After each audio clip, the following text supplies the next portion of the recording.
Assalamualaikum warahmatullahi wabarakatuh. Saya M. Zulkifli, NIM 1910421067 dari kelas akuntansi C. Di sini saya akan menjelaskan tentang anggaran dan peranannya dalam perencanaan, pengendalian, dan pembuatan keputusan.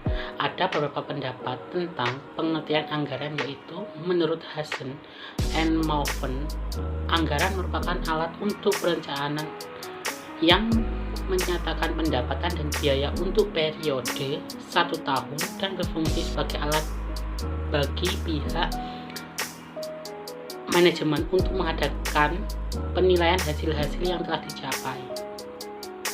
Anggaran adalah pembuatan rencana tindakan yang dinyatakan dalam istilah keuangan. Anggaran memainkan suatu peranan penting dalam perencanaan, pengendalian, dan pembuatan keputusan. Anggaran juga berfungsi untuk memperbaiki komunikasi dan koordinasi, suatu peranan yang menjadi semakin penting seiring dengan berkembangnya ukuran perusahaan. Fungsi anggaran: 1. Hasil akhir proses perencanaan. 2. Cetak biru perusahaan untuk bertindak. 3. Alat berkomunikasi internal yang menghubungkan beragam departemen. 4. Standar terhadap hasil operasi yang dibandingkan. 5. Sebagai alat pengendalian. 6.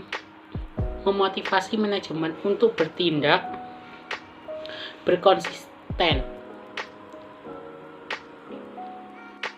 Sistem anggaran memberikan beberapa keuntungan bagi organisasi, yaitu 1. Memaksa manajer untuk membuat rencana. 2. Memberikan informasi sumber daya yang dapat meningkatkan kualitas pengambilan keputusan. 3. Sebagai standar evaluasi kinerja. 4. Meningkatkan komunikasi dan koordinasi. 3 tahap penyusunan anggaran. 1. Penetapan tujuan. 2. Implementasi. 3. Pengendalian dan evaluasi kinerja. Pembuatan anggaran dibagi menjadi 4, yaitu 1. Pengarahan dan koordinasian. 2. Anggaran induk.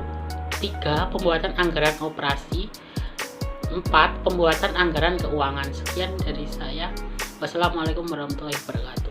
Assalamualaikum warahmatullahi wabarakatuh. Saya Zulfa Furida. Di sini saya akan menjelaskan bab 2, yaitu tentang mempersiapkan anggaran induk.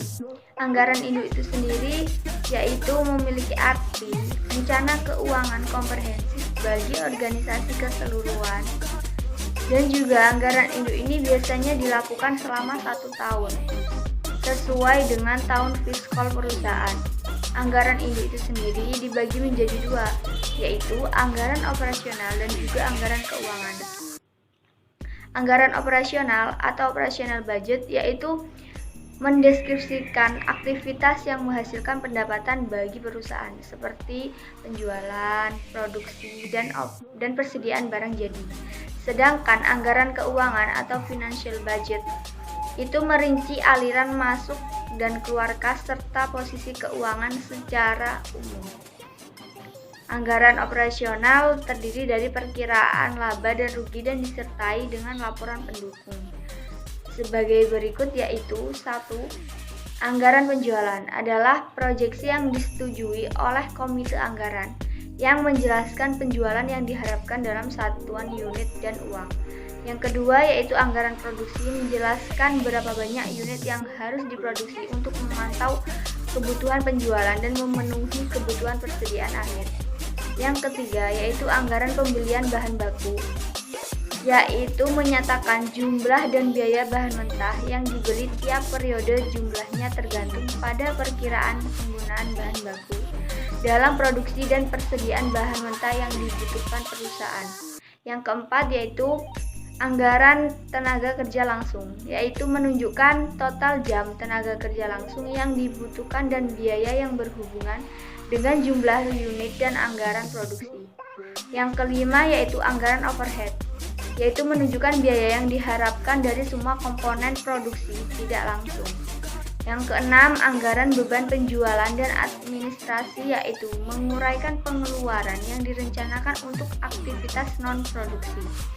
Yang ketujuh yaitu anggaran persediaan akhir barang, yaitu tentang memberikan informasi yang dibutuhkan untuk neraca dan juga bertindak sebagai input penting untuk persiapan anggaran harga pokok penjualan. Dan yang terakhir yaitu anggaran harga pokok penjualan, mengungkapkan harga yang diharapkan untuk barang yang akan dijual. Yaitu yang selanjutnya anggaran dalam anggaran induk adalah anggaran keuangan.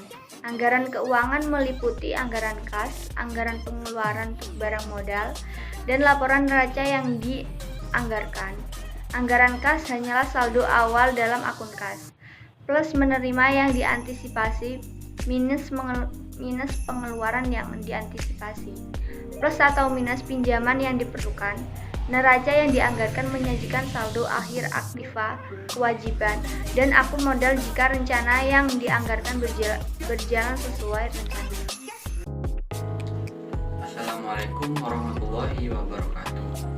Di sini saya Ubaidillah Perdana Putra, NIM 191421068, kelas akuntansi C.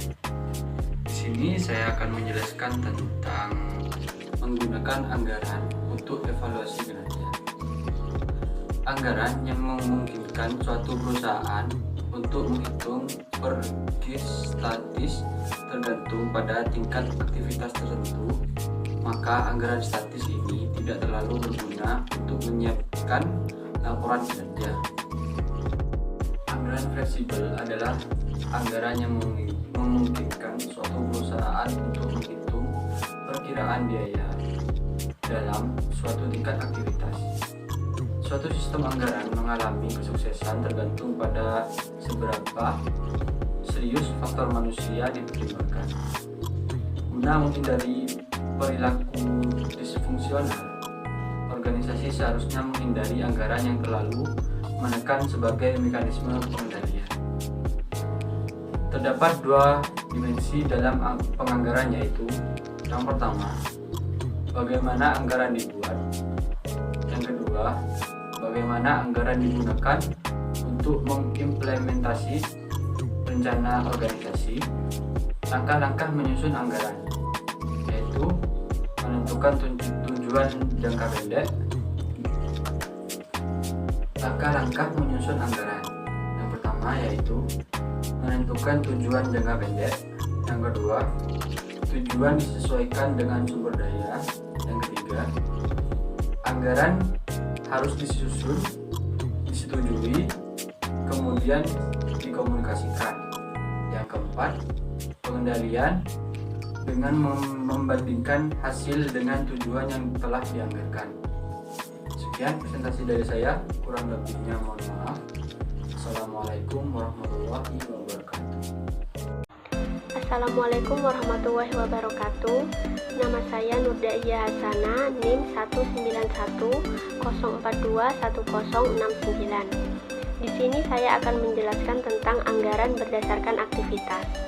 Anggaran berdasarkan aktivitas mengidentifikasi aktivitas, permintaan akan output aktivitas, dan biaya sumber daya yang dibutuhkan untuk mendukung output aktivitas yang diminta.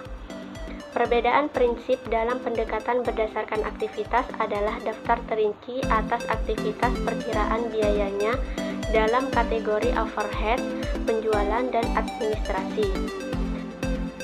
Anggaran berdasarkan aktivitas memiliki potensi untuk lebih akurat daripada anggaran tradisional karena berfokus pada ukuran output tiap aktivitas dan kemudian memungkinkan seorang manajer untuk memahami perilaku biaya dengan tingkat yang jauh lebih rinci. Aktivitas menimbulkan biaya dengan cara mengkonsumsi sumber daya, tetapi jumlah sumber daya yang dikonsumsi tergantung pada permintaan output aktivitas untuk membangun suatu anggaran. Berdasarkan aktivitas diperlukan 3 langkah, yaitu yang pertama, aktivitas dalam organisasi harus diidentifikasikan. Yang kedua, permintaan tiap output aktivitas harus diperkirakan. Yang ketiga, biaya sumber daya yang diperlukan untuk aktivitas harus diperkirakan. Anggaran fleksibel aktivitas atau activity flexible budgeting adalah prediksi berapa biaya aktivitas nantinya jika terdapat perubahan pada output aktivitas.